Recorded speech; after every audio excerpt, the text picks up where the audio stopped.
Hello दोस्तों, कैसे होंगे सब।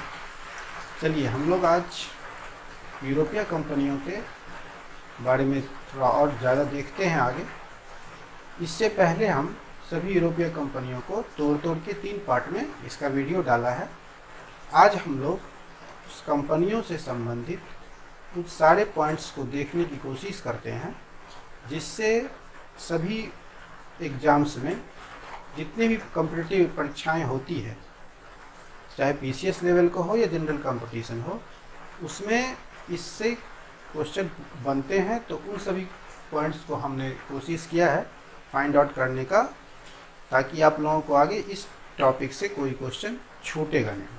तो इसको चलिए देखते हैं। इसका हर एक पॉइंट बहुत इंपॉर्टेंट है, इसलिए इसे गौर से देखिएगा थोड़ा, और इसका हर एक पॉइंट्स को रिमेंबर करने का कोशिश कीजिएगा। तो चलिए शुरू करते हैं हम लोग। ओके, देखिए पहला है, हम लोग ने देखा था वहाँ, वैसे वीडियो में इन सारे पॉइंट्स को डिस्कस कर लिए हैं हम लोग, लेकिन यहाँ पे डालने का मतलब ये है मेरा कि जो एक जगह सारा समराइज होके आप लोगों को मिल जाए, जिससे कि आप लोग इजी वे में इस वीडियो के थ्रू उसको पढ़ने के बाद सारे कन्फ्यूजन दूर हो जाएगा। और फिर जब इसको एक बार देखिएगा तो इससे सारे क्वेश्चन जितने भी एग्जाम्स में पूछे गए हैं अभी तक और आगे भी जो संभावित होंगे उससे बनेंगे। तो चलिए शुरू करते हैं। ठीक है, ब्रिटिश लिवेंट कंपनी को भारत में व्यापार करने का पहला अधिकार पत्र कब मिला था? हम लोग क्या अभी तक जो नॉर्मली जो हम लोग पढ़ते हैं, क्या पढ़ते हैं कि British east India company Bharat में 31 दिसंबर 1600 को व्यापार करने वहाँ के संसद के द्वारा इसे 15 वर्षों का अधिकार पत्र दिया गया, जैसा कि डिस्कस हम लोग कर चुके हैं पहले। तो वो आई, लेकिन उससे पहले ब्रिटिश ईस्ट इंडिया कंपनी शुरुआत से ही इसका नाम नहीं था। इसका सबसे पहले लिवेंट कंपनी के नाम से, सबसे पहले लिवेंट कंपनी के नाम से, यहाँ पे देखिएगा लिवेंट कंपनी, ये लिवेंट कंपनी के नाम से व्यापार करने के लिए आई थी। और इसको अधिकार मिला था 1593 में। 1593 में इसको अधिकार पत्र दिया गया था लिवेंट कंपनी को, और वो भारत में व्यापार करने सबसे पहले आई थी। ठीक है, उसके बाद इसका नाम परिवर्तित करके ब्रिटिश ईस्ट इंडिया कंपनी 31 दिसंबर 1600 के बाद रखा गया। और फिर इसे जैसा कि हम लोग देखे एलिजाबेथ प्रथम के द्वारा 15 वर्षों का अधिकार पत्र दिया गया, फिर 1509 में अनिश्चित काल के लिए उसको विस्तारित कर दिया गया था। ठीक है, तो यहाँ पे ये क्लियर हो गया कौन लिवेंट कंपनी को 1593 में मिला था। दूसरा पॉइंट है इसका, ब्रिटिश ईस्ट इंडिया कंपनी का गठन के समय भारत का मुगल बादशाह कौन था? तो भारत का मुगल बादशाह कौन था? Akbar. British east India company के जब गठन 31 दिसंबर 1600 को ब्रिटेन में हुआ था, उस समय भारत का मुगल बादशाह भारत में कौन था? अकबर। महान भारत के तख्त पे विराजमान थे, या वो यहाँ पे काबिज थे। ठीक है, कौन? अकबर। जब ब्रिटिश ईस्ट इंडिया कंपनी का क्या मतलब कहने का, British east India company question पूछता है कि ब्रिटिश ईस्ट इंडिया कंपनी के गठन के समय मुगल बादशाह कौन था? तो मुगल बादशाह कौन था? अकबर। चलिए नेक्स्ट पॉइंट को देखते हैं। फिर मुगल सम्राट जहांगीर के समय ब्रिटिश ईस्ट इंडिया कंपनी ने भारत में सर्वप्रथम कारखाना स्थापित किया। यहाँ क्वेश्चन पूछता है कि किस मुगल बादशाह के समय ब्रिटिश ईस्ट इंडिया कंपनी के द्वारा भारत में कारखाना स्थापित किया गया था? तो वो था कौन? जहांगीर के समय में। एक्चुअली इसमें हुआ क्या था, हम पीछे के वीडियो में इसको डिस्कस कर चुके हैं कि जब यहाँ पे 1600 में अधिकार पत्र दिया गया ब्रिटिश ईस्ट इंडिया कंपनी को, तो वहाँ से कैप्टन हॉकिंस जो चले थे वो अकबर के नाम से ही पत्र लेकर चले थे। हॉकिंस जो ब्रिटिश दूत चले थे वो अकबर के नाम से ही पत्र लेकर चले थे, लेकिन जब तक वो भारत पहुँचते हैं 1608-9 में, तब तक अकबर गद्दी से उतर चुका होता है अकबर, और उसके जगह पे जहांगीर गद्दी पे आता है, गद्दी पे बैठा होता है। तो जहांगीर के दरबार में कैप्टन हॉकिंस आया था। कब? 1609 में। और इसमें हम लोगों ने एक चीज़ बताया था यहाँ पे कि पीछे में कि जो पहली फैक्ट्री जो बनी थी वो 1613 में नहीं 1611 में बनी थी, लेकिन 1613 में वो अस्थाई मसूलीपट्टनम में बनी थी, 1611 में अस्थाई फैक्ट्री थी। अस्थाई फैक्ट्री, इसका निर्माण, ये जो सूरत में बना था, इसका निर्माण शुरू हो गया था, देखिए एक बार, इसका निर्माण शुरू हो गया था 1608 में ही। ठीक है, 1608 में इसका निर्माण कार्य प्रारंभ हुआ था, लेकिन वहाँ पे मुगल दरबार में पुर्तगालियों का कुछ वर्चस्व ऐसा बना हुआ था कि इसको पुर्तगालियों के द्वारा रुकवा दिया गया था और तत्काल 1611 में मसूलीपट्टनम में फैक्ट्री, अस्थायी फैक्ट्री बनाई गई थी और ये 1613 में बनाई गई। तो लेकिन एग्जाम में पूछता है पहली फैक्ट्री, और वो सूरत ही पूछा जाता है। तो सूरत में जहांगीर के शासनकाल में सूरत में 1613 में पहली ब्रिटिश ईस्ट इंडिया कंपनी का फैक्ट्री सूरत में बना था। इस एक पॉइंट से कितने क्वेश्चन बनते हैं पूछ सकता है। पहली फैक्ट्री किसके शासनकाल में बनाई गई थी? जहांगीर के शासनकाल में। कहाँ पे बनाया गया था? सूरत में। कितने में बनाया गया था? 1613 में बनाया गया था। ठीक है, तो कितने क्वेश्चन यहाँ से बने? 3 क्वेश्चन इससे बनते हैं। ठीक है, अब उसके आगे देखिए, अंग्रेजों के द्वारा पहली फैक्ट्री कहाँ पे? सूरत में स्थापित की। चलिए, ये तो हो गया। अब है थॉमस बेस्ट के द्वारा स्वाली में पुर्तगालियों को हराया गया था।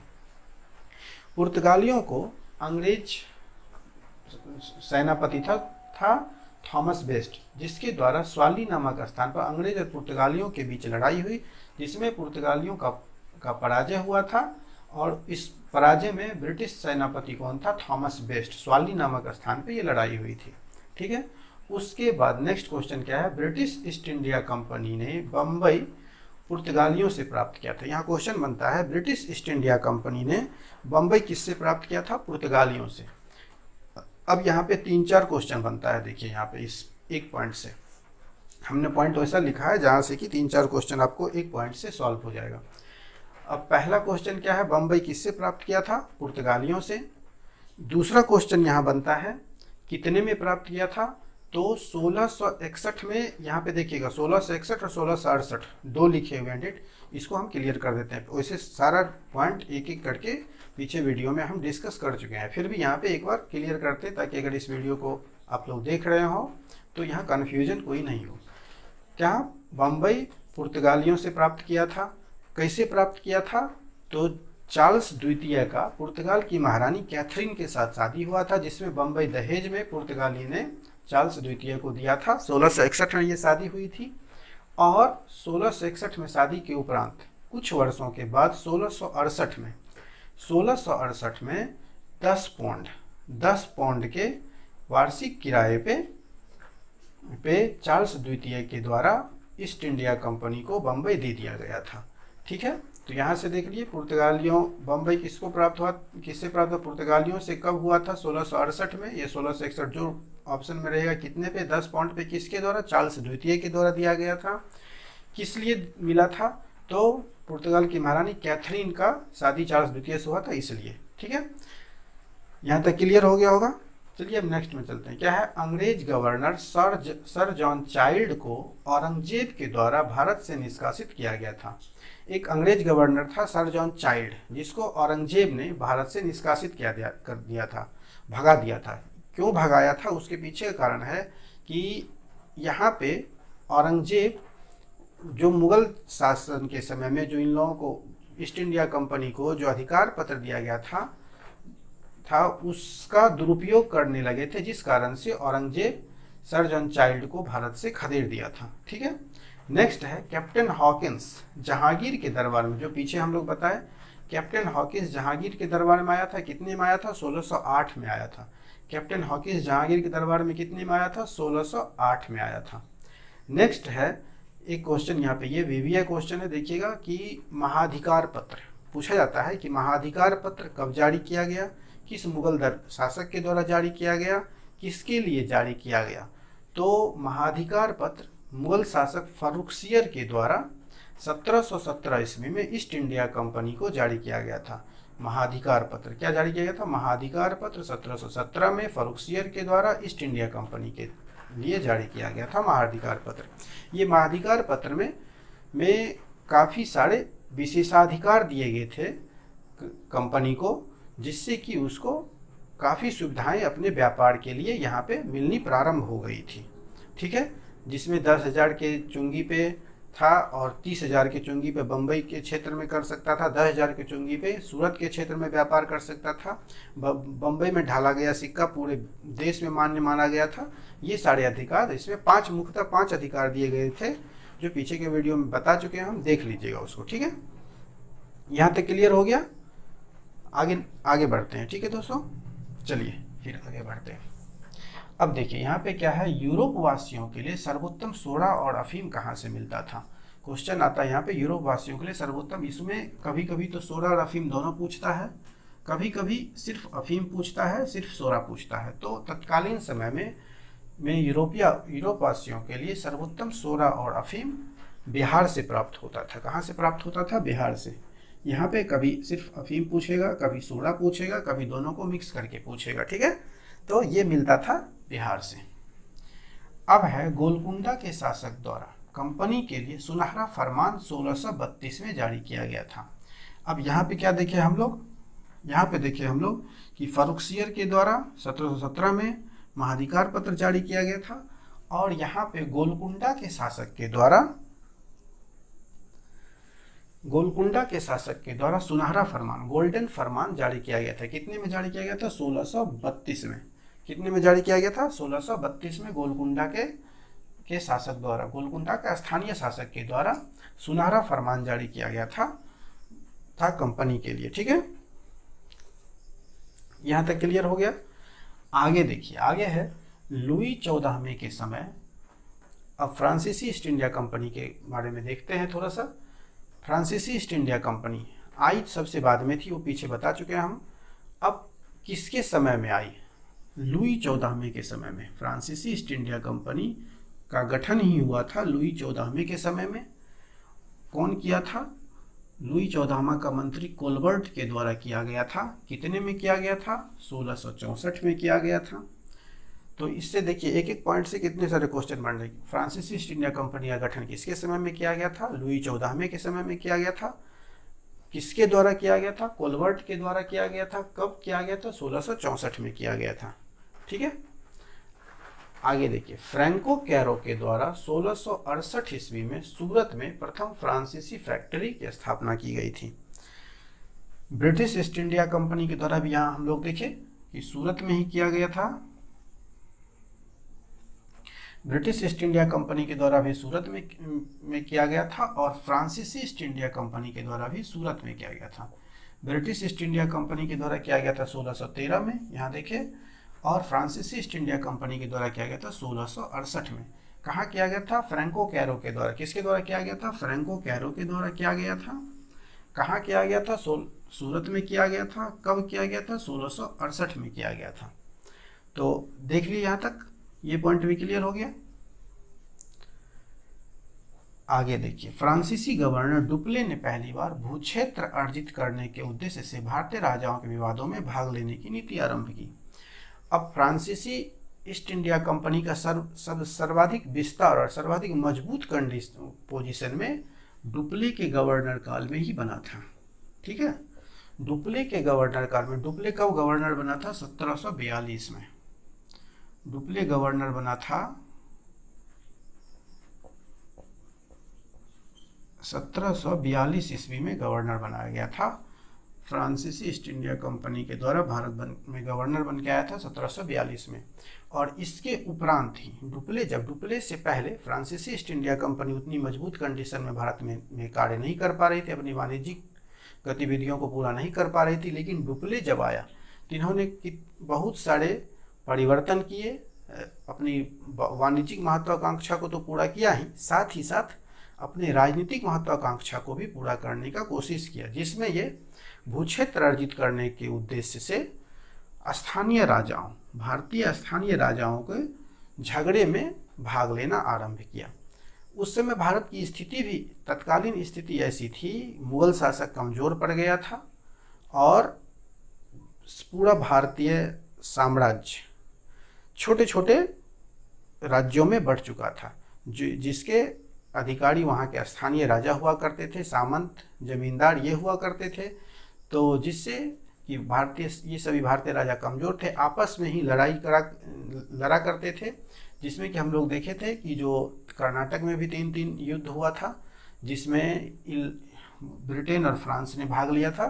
तो सर्वप्रथम ये नीति भारतीय राजाओं के झगड़ों में भाग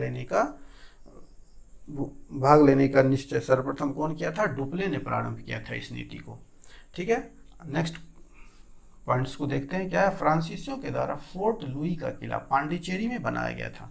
फोर्ट लुई का, फ्रांसीसियों के द्वारा किसका किला, फोर्ट लुई का किला कहाँ बनाया गया था, पांडिचेरी में बनाया गया था।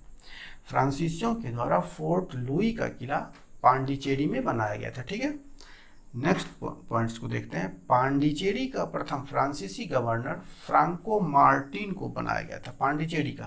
पांडिचेरी का किला कौन था, फोर्ट लुई। यहाँ का गवर्नर कौन था, फ्रांको मार्टिन। ठीक है, पांडिचेरी का गवर्नर था फ्रांको मार्टिन, प्रथम फ्रांसीसी गवर्नर फ्रांको मार्टिन। पांडिचेरी का में किला बना था फोर्ट लुई, इसका बना था। ठीक है, नेक्स्ट देखिए, फ्रांसीसी कंपनी का जिस युद्ध से के पश्चात यहाँ से लगभग अपनी वाणिज्यिक गतिविधियां समाप्त होकर वापस जाने की तैयारी करने लगा था, वो युद्ध था बंदीवास का युद्ध। बंदीवास का युद्ध अंग्रेज और फ्रांस के बीच में लड़ा गया था। बंदीवास का युद्ध लड़ा गया था अंग्रेज और फ्रांस के बीच में। कब लड़ा गया था, 1760 में लड़ा गया था। ठीक है, किसके किसके, अंग्रेज और फ्रांस के बीच में। नेक्स्ट क्वेश्चन देखिए, कर्नाटक का युद्ध अंग्रेज और फ्रांस के मध्य लड़ा गया था। हम लोग जानते हैं कि जो कर्नाटक का 3 युद्ध हुआ, कर्नाटक का प्रथम युद्ध, कर्नाटक का द्वितीय युद्ध, कर्नाटक का तृतीय युद्ध। ये तीनों युद्ध में फ्रांस और ब्रिटेन कभी प्रत्यक्ष रूप से, कभी अप्रत्यक्ष रूप से, कभी आमने सामने या कभी कोई बहाने लेकर, लेकिन तीनों युद्ध में ये शामिल थे। पहला युद्ध में ऑस्ट्रिया के उत्तराधिकार का युद्ध के लिए, दूसरा में कर्नाटक और हैदराबाद के उत्तराधिकार के युद्ध को लेकर शामिल हुआ था, और तीसरा औपनिवेशिक विस्तार को लेके और सप्तवर्षीय युद्ध को लेके शामिल हुआ था। ठीक है, तो प्रथम कर्नाटक युद्ध अंग्रेज और फ्रांस के बीच में लड़ा गया था। कब लड़ा गया था प्रथम कर्नाटक युद्ध, यहाँ पे देखिए, प्रथम कर्नाटक युद्ध 1740 से 48 के बीच लड़ा गया था। प्रथम कर्नाटक युद्ध 1740 से 48 के बीच में, 1740 से 48 के बीच में लड़ा गया था। ये समाप्त कब हुआ था, प्रथम कर्नाटक युद्ध एक्स-ला-सापेल की संधि के द्वारा 1748 में समाप्त हुआ था। और इसके समाप्त होने का जब ऑस्ट्रिया के उत्तराधिकार का युद्ध शुरू हुआ तो भारत में भी इसको लेकर युद्ध शुरू हो गया था। और जब ऑस्ट्रिया में यूरोप में जब ऑस्ट्रिया के उत्तराधिकार का युद्ध समाप्त हुआ तो भारत में ही स्वतः ही ये युद्ध समाप्त हो गया। और ये समाप्त होने का था एक्स-ला-सापेल की संधि के द्वारा समाप्त हुआ था 1748 में। ठीक है, यहाँ तक क्लियर हो गया होगा फ्रेंड्स। आगे देखिए, यूरोपीय शक्तियों में फ्रांसीसी भारत में व्यापार की, तो जैसा कि हम पीछे भी बताए थे अभी कि सबसे बाद में यूरोपीय शक्तियाँ भारत में व्यापार करने हेतु सबसे अंत में आई थी। ठीक है, उसका बहुत सारा कारण था, जैसा हम लोग जिसके लिए पीछे डिस्कस ऑलरेडी कर चुके हैं, तभी हमको नहीं लगता यहाँ ज़रूरत है करने की। तो ये हम लोगों ने देखा यूरोपीय शक्तियों से, यूरोपीय कंपनियों के आगमन से संबंधित सभी महत्वपूर्ण पॉइंट्स को, इससे क्वेश्चन बनते हैं। इसको हम लोगों ने समझने का कोशिश किया, इसको आप लोग देखिएगा। इससे सारे टॉपिक, जब भी आप लोग कोई प्रैक्टिस सेट बनाते होंगे तो सारे क्वेश्चन देखिएगा आप लोग, इसी से पूछा जाता है। ठीक है, इसी पॉइंट से सारे क्वेश्चन बनते हैं। तो उम्मीद है ये टॉपिक अच्छा लगा होगा आप लोगों को, इसको देखिएगा। और आगे की हम लोग देखेंगे, फिर दूसरे टॉपिक को लेके आएंगे। तो धन्यवाद दोस्तों। ठीक है।